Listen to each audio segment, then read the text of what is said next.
După ce am plecat o lună de zile încoace, nu mai știu cum am vorbesc românește. Îmi doream de mult să ajung aici, la Lau Pasat, în Singapore, la strada care se închide în momentul în care vine 6 seara, pentru că la ora 7 încep grătarele. Și hai să vă arăt și vouă. Uite, cam așa arată strada. E plină cu grătare cu frigărui.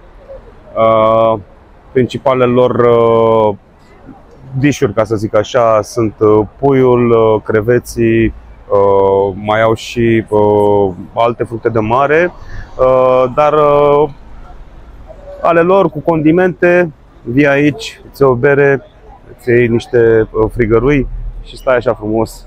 Am și prins vreme frumoasă. Uite, uita mai skyscraper-ul. Ești între clădiri de birouri aici și grătare pe stradă. Minunat! Biche. Individual. Ok. Where you from? Romania.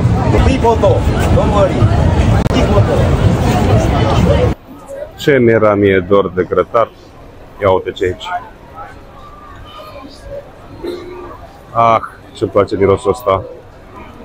Nebunie. Uite, aici te servește. Aici avem creveți.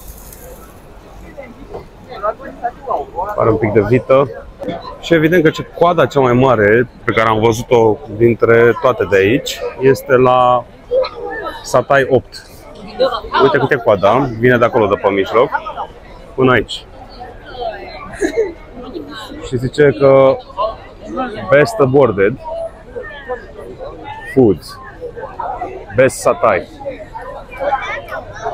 Normal că te duci acolo unde e coada cea mai mare, stai la coadă frumos și ți iei mâncare. Uite cum stă cu meniurile acolo, pregătit să mânezi la tot și uite, asta câte coada deja aici, coada în spate, până acolo.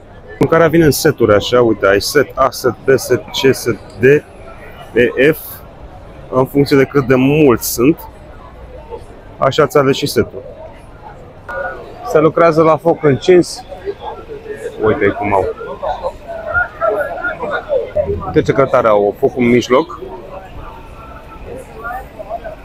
pe cărbuni. Poziția mai ventilatorul aici pe grătare direct, ca să ducă fumul încolo și să nu ia fume, dar și când dă drumul. Ia uite, a sărit o flacără acum, l-a făcut muci. Să vă zic de curățenia pe grătar? Ia uite cum arată. N-are nicio treabă, nicio jenă.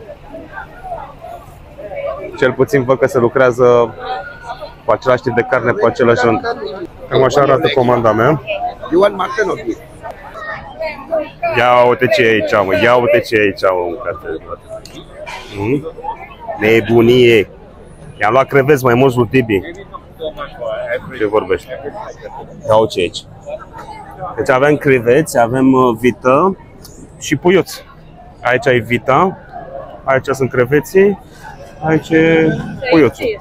Astea sunt niște sosuri de ale lor. E sos de alune. Sos de alune, aia să mă rămasă de la nașpa de care nu-mi place mie. Hai să vedem cum sunt așa. Dulceagă. De ce nu o faci așa? Acum ce vrei? Bine că nu e picantă. Asta e pui. Păi are puiul, au stricat gustul la carne, la fel și pe pui. A pus din asta miere, mă. Sper că și astea sunt diferite. N-am luat cervețele, trebuie să iau cervețele. Cel puțin sunt din aia, King Prawns. Mai.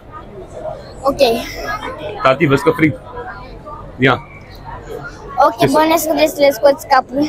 Păi vezi că, uite, numai capul în rupt, că el rest e de cojit. Da? Uite. E de cojit. Dar frige rău. Poate doar capul, nu frige așa de rău. Ia-l pe ăsta. Ia-l pe ăsta.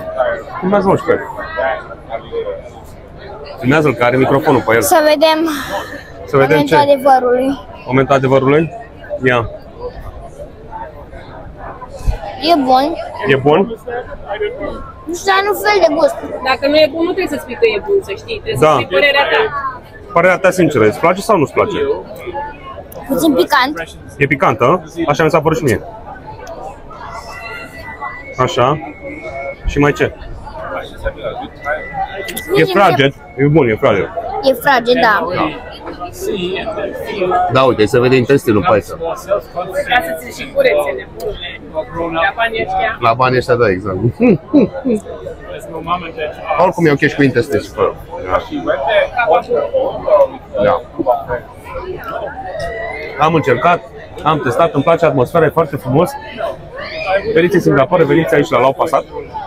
Că aici se dă ceasul la grătar. Da, de aici ce ți-a plăcut cel mai tare? Ia zi. Crevete. Creveții ăștia ți-au plăcut cel mai tare, chiar dacă au fost un pic picanți? Au fost 2 și mi-ar dea gura. Ți-ar dea gura? Dar ce zici de puiuț? Ți-a plăcut? E un pic cam dulceag așa, nu? Da, e muiată ceva dulce, cred că miere. Și Vita? Cum ți s-a părut? Bună, Bună și Vita, nu? calitate grosavă. Cu un pahar de bere, că ți-ai pus aici un pahar de bere, merge pe... Deja l-ai băut? Aoleu, nu pot să cred așa. Perfect merge. A glumit, mă. Ca și bani, ce vedeți aici, $44 singaporezi. Deci asta vine 4 ori 3, da, cam așa, 30 de euro, 150 de lei. Bă, e decent prețul. Mergea un orez, o chestie, până trebuia să-mi iau eu separat. Dar e ok, e ok. 1,5 milion e bine. Hai.